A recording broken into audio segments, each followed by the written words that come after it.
This is Addiction Medicine Journal Club. I'm Dr. Sonya Tredici. And I'm Dr. John Keenan. We believe that addiction is a disease that can be treated, and we want to help you stay up to date with the latest research that you can use in your addiction medicine practice.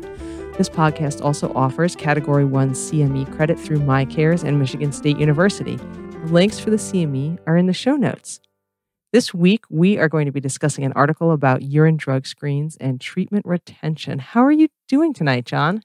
I am doing fantastic. It is July 4th Eve as we are recording this. And so it's the end of a day. I've been up since 7. I've saw 30 patients in the clinic, ate some cold pizza, and now I'm ready to kind of roll with this podcast. You are a machine. That's incredible. And I hear the fireworks in the distance, and somewhere in York County, there is some person who is going to sleep tonight for the last time with all 10 fingers. Yes, the day when the American public dabbles in home explosives. It's finally here. ER physicians, this is not a drill. We're sorry, guys. Good luck. Yeah, I live in Gettysburg, so July 4th weekend includes a reenactment of the Battle of Gettysburg. If anyone is in our area and you wish to see generals and soldiers wandering around in Civil War costume, come on down. They're everywhere. So, John, do you want to tell our listeners about anything new in addiction medicine this week? This isn't kind of like news per se, but it is kind of exciting. I think that I'm going to use some brand names here. Just bear with me. I think we all know that there's 2 rivaling buprenorphine depot companies out there right now. Subliminal, which kind of hit the market first, and then Brixaldi, which is the new player on the block. And I think that they keep trying to compete with what they can offer. A big benefit of Brixaldi has been to date that it can be stored at room temperature. It doesn't require like a locked refrigerator, which for some reason is very expensive to get at the average clinic. However, Subliminal just came up and they said that actually now their product is going to be relabeled that it can be stored at room temperature now up to 12 weeks safely. So that's kind of like a game changer for that product. No way. That's amazing. Yeah, 12 weeks. And apparently the packaging was updated at the end of June for the 300 milligram dosage, and the package will be updated as of the end of July. This is 2024 for the 100 milligram doses. That is game changing. Getting the locked fridge, getting the very high end locked fridges that were sort of approved by our St. Max's health system was a real barrier to offering Subliminal in a lot of our primary care offices. Especially the lower volume ones. So I think this is really cool.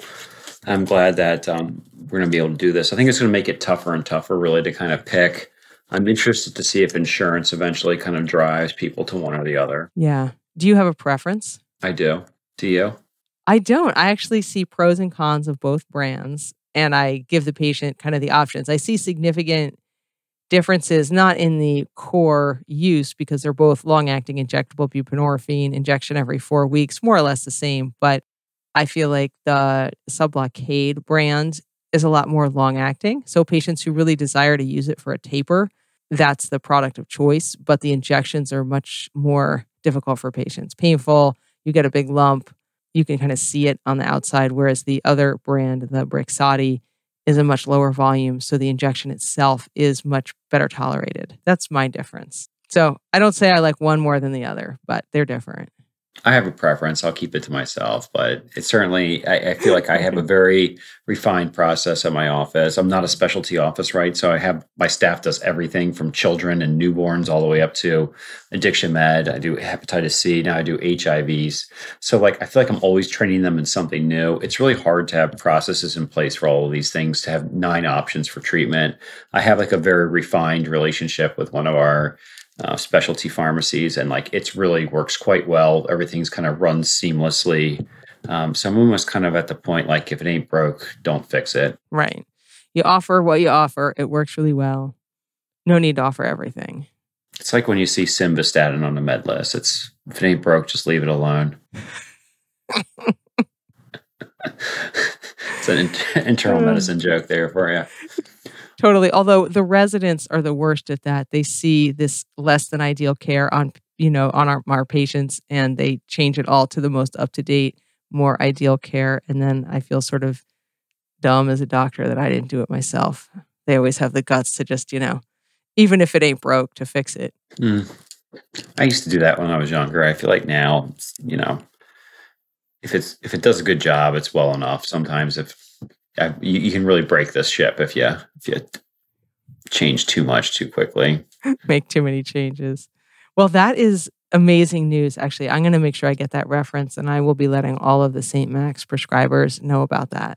How about you? What's new in addiction medicine for you? So I read kind of a crazy article, and this was something totally new. I didn't know anything about it, which was the subliminal menthol in cigarettes. So, John, did you know that menthol is in cigarettes at levels that are too low to detect the flavor, but subliminally they make the cigarette more palatable and desirable? Were you aware that tobacco companies did that? No, I was not. There is low levels of menthol in the cigarettes, and it reduces harshness of smoking. It enhances the other tobacco flavors, and it facilitates more smoking. And it's kind of like, I don't know for sure, but I imagine it's kind of like other products that enhance the desirability and craving for products without you being able to detect them in terms of taste. Another product that does that is caffeine. So caffeinated food products, even if you can't detect the caffeine, are more desirable. You want them more. It's sort of a subliminal effect. And so what's troubling about this subliminal menthol, though, is that we have, many places, the US not, but other places have banned the use of menthol. But these bans only apply to things that are called characterizing flavors. So flavors that you can taste and that really characterize the cigarette by that flavor. And subliminal menthol is not that. So some countries have banned all additives that facilitate smoking, but not the US. The article, which was in Drug and Alcohol Dependence, also mentioned ways that tobacco companies worldwide evade some of these menthol bans by doing things like impregnating the packaging with menthol. So there's no menthol in the cigarettes, but it's in the packaging. And then enough of it can get into the cigarette to make a difference. I put a graphic in the paper. I'll share it with you. It's just this really cool picture showing which companies use subliminal menthol and how much menthol you need to have to be detectable. And the number of companies that use subliminal menthol, it's not like one or two. I mean, it's Pall Mall, Merit's Ultralight, Benson and Hedges, Marlboro Lights, Kent's, Camels, Winston Lights, Philip Morris uses it. Like, it's a very common additive, and it's not being considered as part of the menthol bans because it's not a characterizing flavor. So I thought that was super interesting, and another kind of evil move by tobacco companies to keep people smoking as much as possible. It's really interesting. Yeah, I always tell my patients, like, these cigarettes it's not a natural product. Like, it's a highly refined pharmaceutical product designed to basically make you addicted in attacking every sense, and now attacking your senses subliminally. Yeah, I always tell people that, like, when they ask about, like, being natural, I go, like, have you ever had, like, an American Spirit, which is, like, the natural, no products? And everyone's like, yeah, it tastes disgusting. I'm like, that's what the product tastes like in its natural state.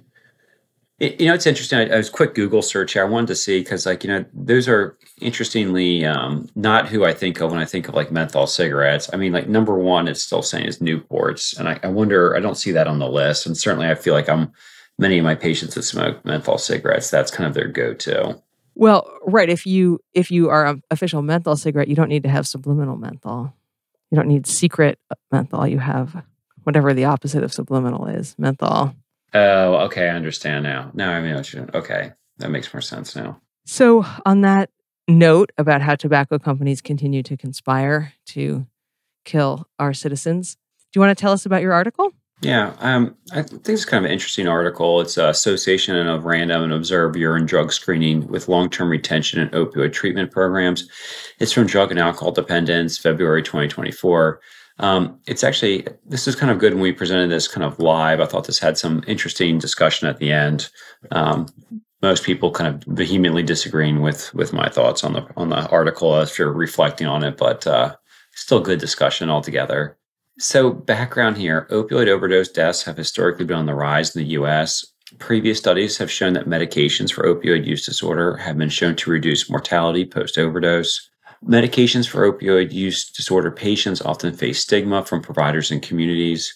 Opioid treatment programs, abbreviated OTPs, in the U.S. conduct drug testing to monitor treatment, adherence, and substance use with a requirement of at least 8 drug tests per patient per year. That was new information. I didn't actually know that there was a requirement or what the requirement was. Federal guidelines, and I think probably consensus amongst people in the field, really encourage patient retention and discourage involuntary discharges from OTPs.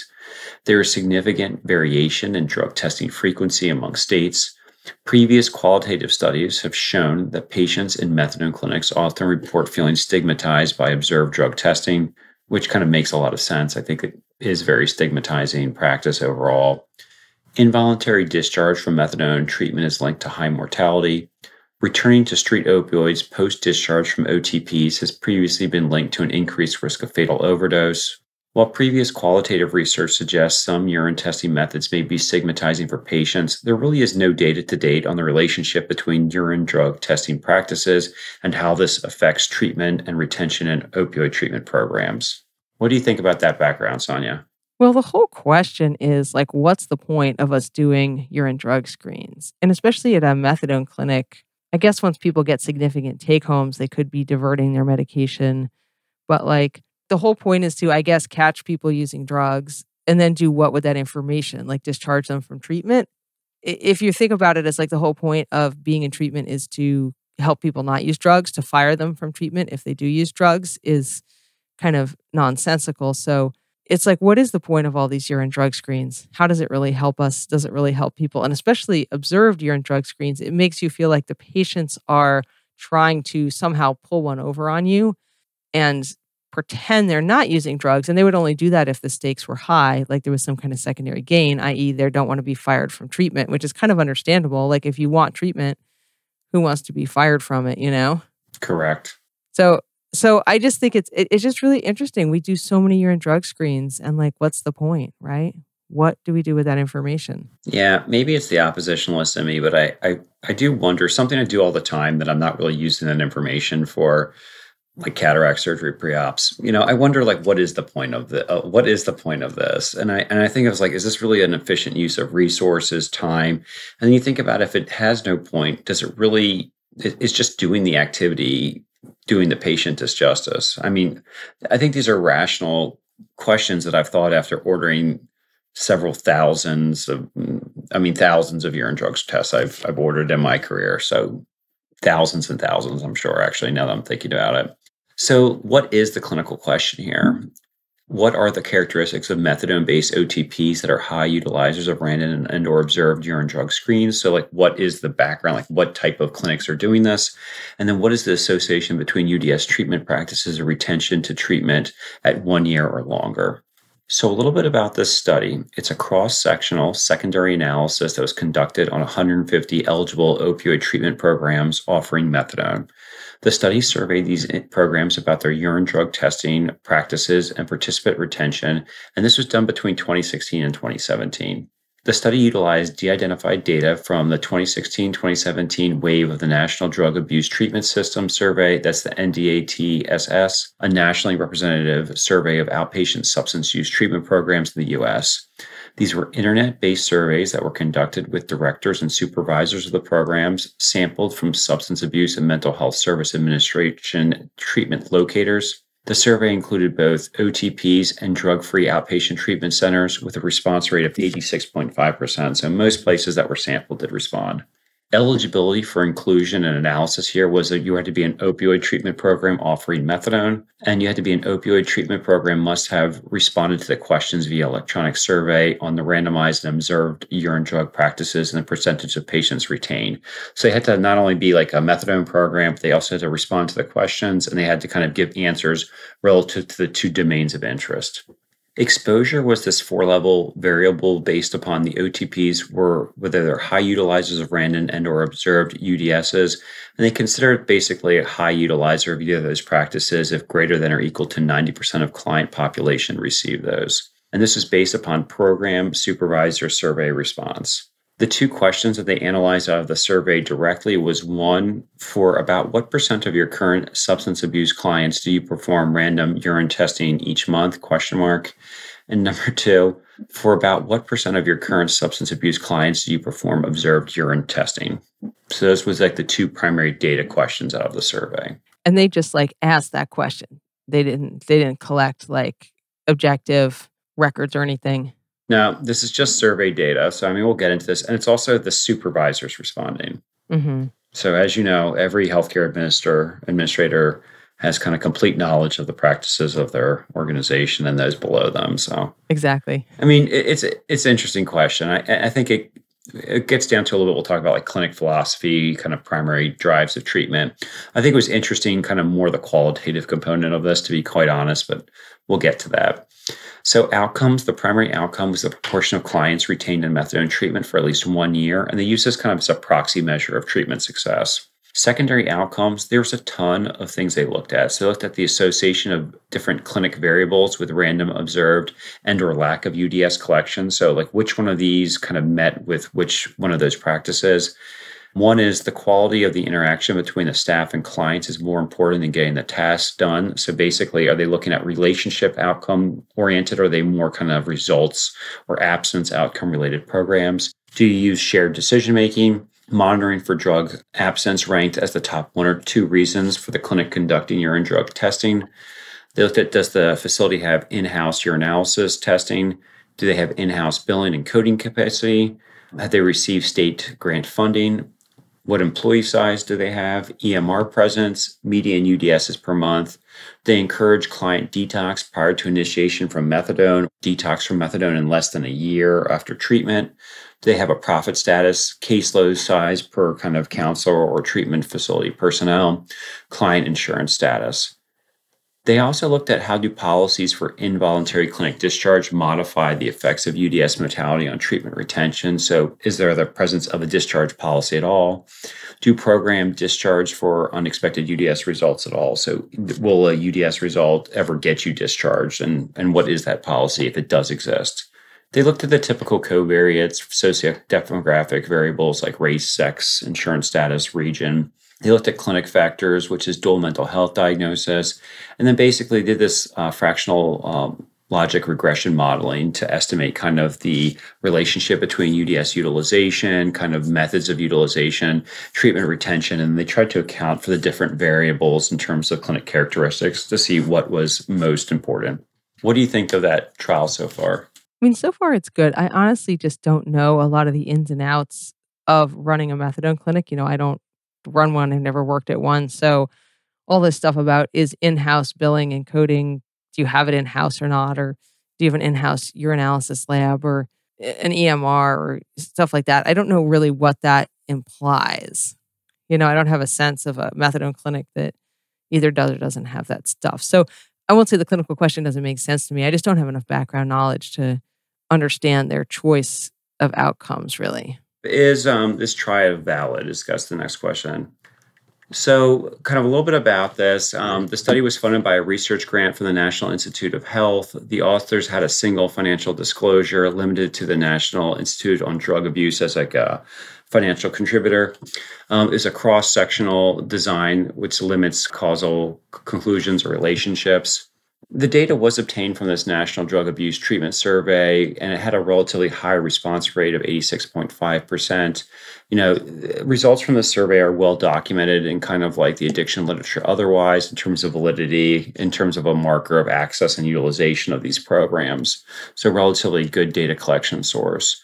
It was a large database with 150 out of 657 surveyed programs, including an analysis. So 424 of the programs that responded were excluded. So they were either not a true opioid treatment program, they didn't offer methadone, or they had missing data on methadone and UDS practices. Survey data was limited to OTP directors and supervisors. So that kind of raises concern that there's some response bias in terms of, do you want to say that your staff values urine drug screens as kind of the outcome of choice for their program, or is it better to sounding that you say you use shared decision making and that you value relationships more? Those are very kind of like buzzwords for leadership. Many of the variables analyzed in the study were proxy measures for clinic philosophy towards treatment and really not direct measures or clinic attitudes, especially with ground level treatment providers. There was a lot of kind of unmeasured confounding bias possibility here. Is basically, not only was there proxy measures of success, but it was also self-reported. So I feel like there was several kind of steps between what's really going on and what data was collected to kind of give a surrogate marker. So you can use associations, but I do think that this was kind of a surrogate for X, which was a surrogate for Y, collected by someone that is kind of a supervisor. So there were various areas of distance there. Data was collected prior to the onset of the COVID-19 pandemic, which had a substantial impact on the shifting risk landscape of opioid use and resulted in changes to OTP policies that definitely changed treatment practices and retention practices. While not relevant to critiquing this trial, the clinical question focused solely on the impact of UDS practice on treatment retention with methadone. I think that it would be valid to say that this could certainly, that's a very different treatment environment than kind of buprenorphine or naltrexone program. So I think that you have to kind of interpret that and extrapolate the results to a certain extent. I think most care is probably provided now outside of these clinics, although I don't know that data off the top of my head. So I think that there's a lot of us ordering UDSs for surveillance that are really not in these kind of rigid programs, which could be different. What do you think? Any kind of thing I missed there or other areas of concern? No, I mean, I think it's valid. They surveyed 150 programs. They excluded a lot of them, but it looks like they excluded them for really not being eligible for the study, not because they didn't participate. Their participation rate was pretty high. I just think, again, like you said, forget being a clinic director. Like if you asked me what percent of my patients get a UDS, I'd have a hard time telling you what percent, and I could make a guess, but then I'd probably be wrong if I counted up the numbers actually. So it's weird to have a survey where the survey is asking you about quantitative stuff. You might as well just count that stuff directly, I mean, in respect to the authors, right, they probably didn't have access to that more robust of amount of information. This is a surrogate, it's a question, it's a population level question. I think that, ideally, probably in a perfect world, they would love to have access to that, but this is what they had access to. Well, right. And this survey already exists. This database exists, and it's been used in the literature for a bunch of things. So it's actually a very interesting question to ask from the starting point of the database. It's just that if you were designing this trial de novo, this might not be the way you would choose to answer this question. So kind of what are the results? So let's just talk about the methadone clinic characteristics. The survey, as I said, there were 657 programs surveyed. 424 were excluded to not being true OTPs offering methadone. 59 were excluded for missing data. So only 150 out of the 657 were included in analysis. The total weighted sample of methadone clients was basically 310 patients was the median per OTP that they surveyed. Demographics were 42% were female, so most male. They said nearly 48.6% had this dual mental health substance use diagnosis. I know the literature kind of points towards about 50%. I find this number incredibly surprising every time because this does not feel representative of my clinic, or I feel like it's the vast majority have some sort of dual mental health diagnosis. I don't know. Do you feel differently about that? Or every time I see this, it kind of seems appallingly low. Right. I'm trying to just scanning through my own patients in my head. Do I have any patients who are doing great and don't have any other mental health diagnoses? I've got one. I mean, I have 100 and something active patients. Yeah. I mean, they're not all necessarily on treatment, but I really feel like I only have a handful who don't have, between depression, anxiety, bipolar disorder. And then I have a bunch of people with, traumatic brain injury, ADHD, things that affect your mental health. Yeah. So again, it's very interesting. We get this all the time. Regional distribution, most of the programs were in the South. That was 41%, followed by the Northeast, 25%. West was 19%. Midwest, 15%. Ownership, interestingly, and consistent with what I see, most of these were private for profit, 55%. Variation on UDS practices, the majority conducted some degree of urine drug testing. I thought that's kind of self-explanatory. I'm kind of interested to see if anyone said they didn't do any urine drug testing for an OTP program. And interestingly, 70% of the OTPs that utilized the observed or high rates of observed urine drug testing, which I think is often considered one of the more stigmatizing type, they were in the South. So do what you will with that information. Patient demographics varied by UDS category. So also kind of interestingly, OTPs without randomized or observed urine drug screens, they had higher rates of African American and Hispanic or Latino clients. So that was kind of an interesting kind of twist there.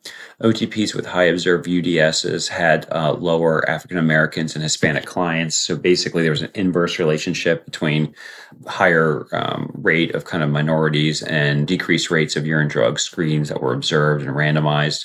OTPs that highly utilized both randomized and observed UDSs had the highest median number of methadone clients. So if they had higher numbers, if they kind of utilized both.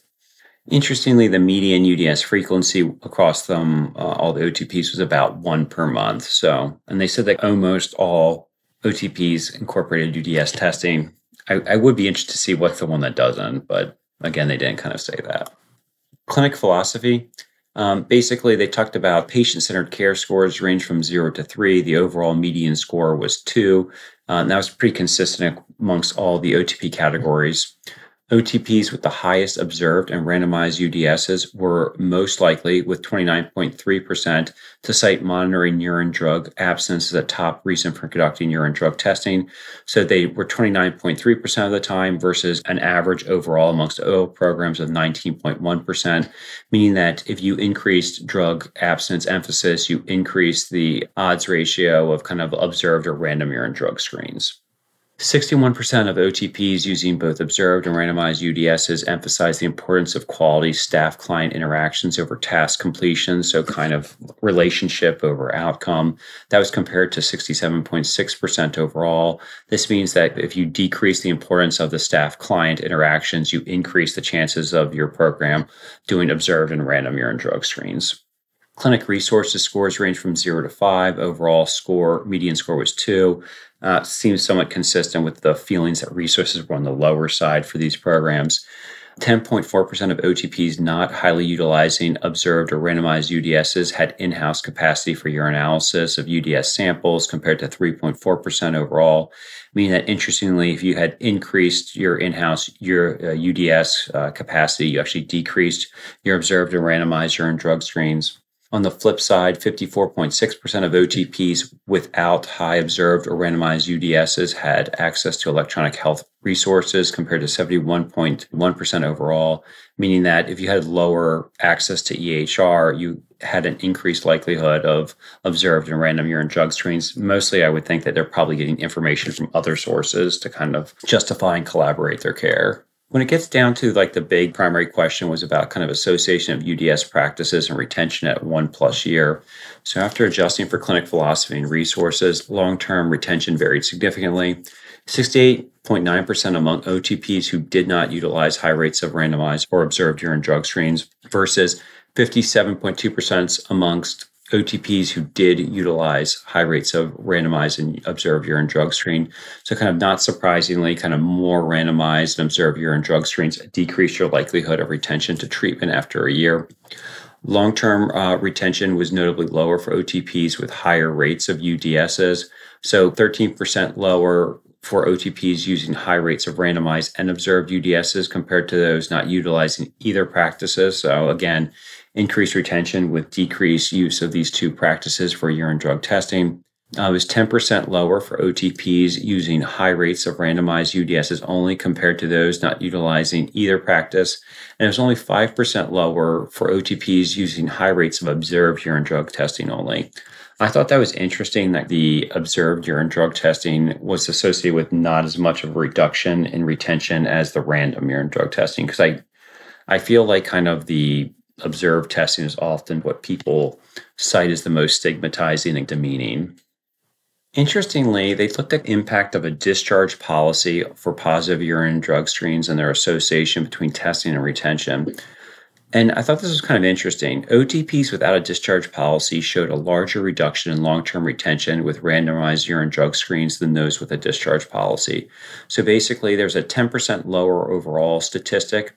However, it was 17% lower without a discharge policy and only 1% lower with a discharge policy. So basically, if you were going to discharge a patient or a patient was going to kind of leave care over an abnormal urine drug screen, the presence of the discharge policy was actually kind of like a mitigator for patient loss, which I thought was incredibly interesting from this. So increasing a discharge policy presence would increase your chances of retention. A sensitivity analysis was done in several different ways here, and they all kind of showed across different cutoffs and modeling that this was relatively consistent in terms of retention and UDS testing amongst their different models. What do you think of that? It's a lot. It's a lot. I mean, I guess what I just keep thinking, looking at all these, is these are just sort of associations, they're not causal.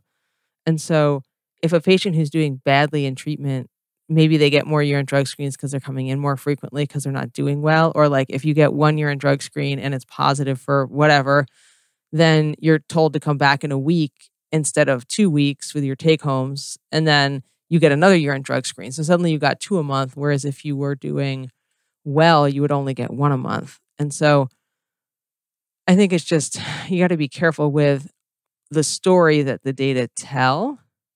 I mean, it doesn't tell the story that doing more drug screens leads to shorter treatment, less treatment retention necessarily. That could be one option. That's one story it could tell, but there are other stories as well. Yeah, I just think that, I would say the takeaway here is the association here is that this highly expensive, sometimes stigmatizing, often non-value added practice does not seem to have an association with improved retention or improved, surrogate outcomes here in this study, which is kind of counterintuitive to something we put a lot of effort into. Well, it is. And if you asked yourself, hey, what's the plausibility here? Why would urine drug screens improve retention and treatment?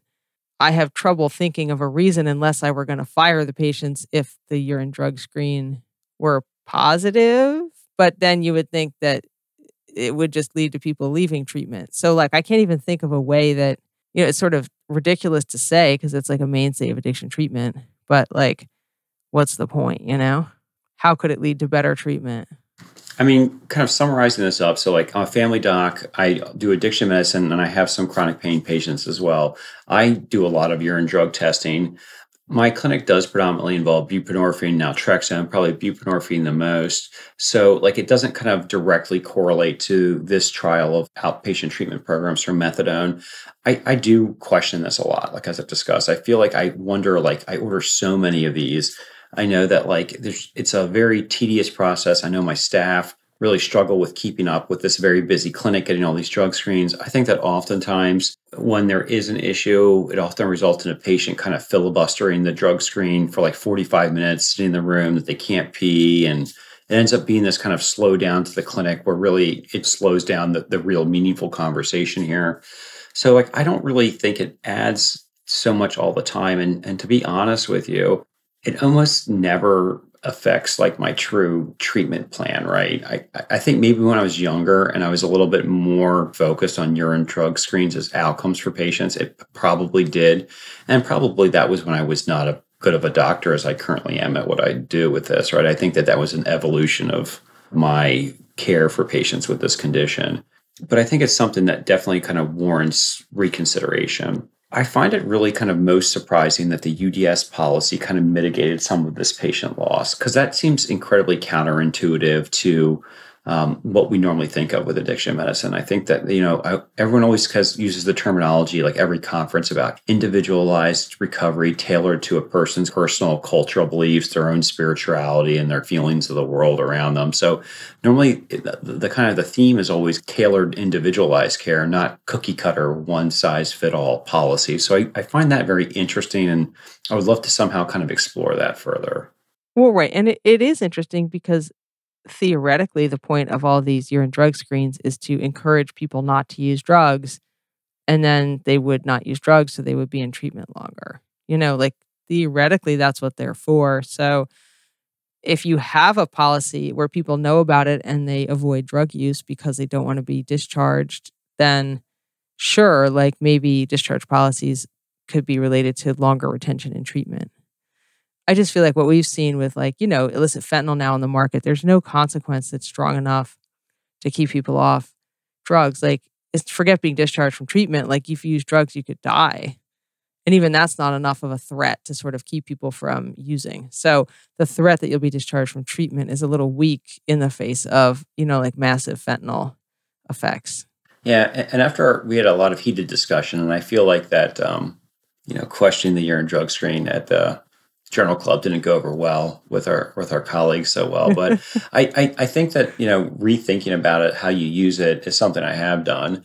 And kind of in full transparency, one thing I've kind of started to experiment with just kind of the past 2 weeks in my clinic is, instead of doing this kind of one size fit all for everyone getting a drug screen, we've started doing a random, every patient's assigned a number. We're doing a random number generator and we're randomly selecting half the patients, and we're going to see how that goes.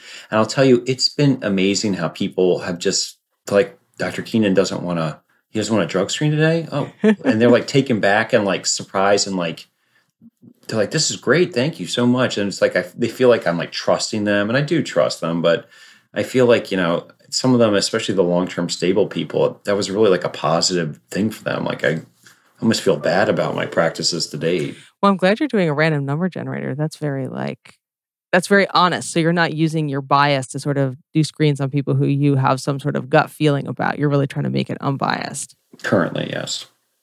We'll see how this works out for me. I end up doing urine drug screens like every other-ish visit for my patients. So in my clinics, I do video visits every other visit. I alternate between video and in-person. And then a small percentage of my in-person visits get switched to video because of transportation issues or whatnot happens, so the patient can't come in. So I'm probably a little more like 5/8 video for a lot of patients. And so they don't do a drug screen when they're on video. So it ends up being about half of the visits get a urine drug screen. And for patients who are super stable, they're only seeing me every quarter anyway. That can be like 2 a year for my most stable patients, which isn't very much compared to like 8 a year mandated for methadone clinics.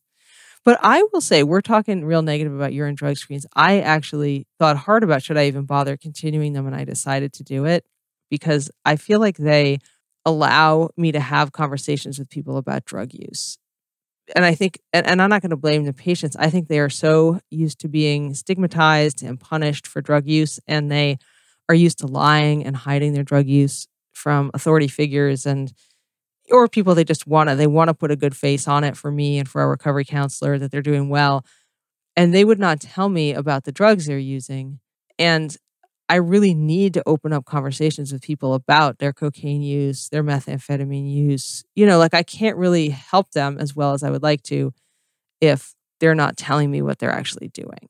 And I have people who are like obviously intoxicated in the office. They're so not right and not well. And they swear up and down they're not using any drugs. And then they do a urine drug screen as positive for, be positive for buprenorphine, cannabis, methamphetamine, amphetamine. And I'll say, you sure you didn't use something just a little bit? And then it all comes out. And then I can actually help them and say, hey, well, let's talk about this. So I actually do find that the urine drug screen, while it never causes me to fire anybody from treatment, it does change the conversation for me. Have you found that, John? Or do you feel like people tell you what they've used and the urine drug screen doesn't add much? I think the urine drug screen adds a little early in our relationship. I think not so much anymore for some patients. Although occasionally, I guess it does add something. Well, thank you for presenting that article. I thought it sparked a lot of really great discussion about overall our use of urine drug screens. And I kind of look forward to more information. It reminds me of these articles I've done with the residents about improved glycemic control with finger sticks, like finger stick glucose. There's a bunch of big trials that show that if you check your blood sugar at home, if you're a well-controlled diabetic just on oral medications, you actually have worse outcomes than if you never check your sugar at all. And everyone's just sort of blown away because it's kind of counterintuitive, but maybe it's the same thing. So I do have a comment for our talkback section. It's not really a talkback comment. It wasn't a comment someone sent in, but I wanted to bring it up anyway. So we did episode 20 way back when about targeted naltrexone, which is taking naltrexone when you feel the urge to drink rather than off every day. And there's another addiction medicine podcast called Addiction Medicine Made Easy by Dr. Casey Grover. And he reviewed that same article on his podcast, also talking about targeted naltrexone. And I learned something new from his take on the article, which was that he uses targeted naltrexone on top of daily naltrexone. So people take naltrexone every day. And then if they need extra coverage, they could take a targeted naltrexone at time of increased cravings. And he said he uses that a lot, and I had emailed him, and he was very nice to explain to me what he does. So he has some interesting comments about that article, and I'll put a link to his podcast in the show notes. So it's kind of like asynchronous journal club. Over the course of the year, other people have chatted about the article. So very slowly, we're gathering different opinions. So if you reviewed that article that we did in episode 20 about targeted naltrexone, or you read it and have thoughts, even though it was a year ago, you can still let us know what you think. Thank you for listening to the Addiction Medicine Journal Club. The best part of any journal club is the conversation, and we want to hear what you have to say. To have your opinions about the articles included in a future episode, send us your comments on social media or join our Facebook group, and the links are in the show notes. Our original theme music was composed and performed by Benjamin Kennedy, audio editing by Aaron McHugh, CME support from MyCares, produced by Dr. Patrick Beeman and Ars Longa Media. Addiction Medicine Journal Club is intended for educational purposes only and should not be considered medical advice. The views expressed here are our own and do not necessarily reflect those of our employers or the authors of the articles we review. All patient information has been modified to protect their identities. Thank you for being part of the conversation. Have a great day.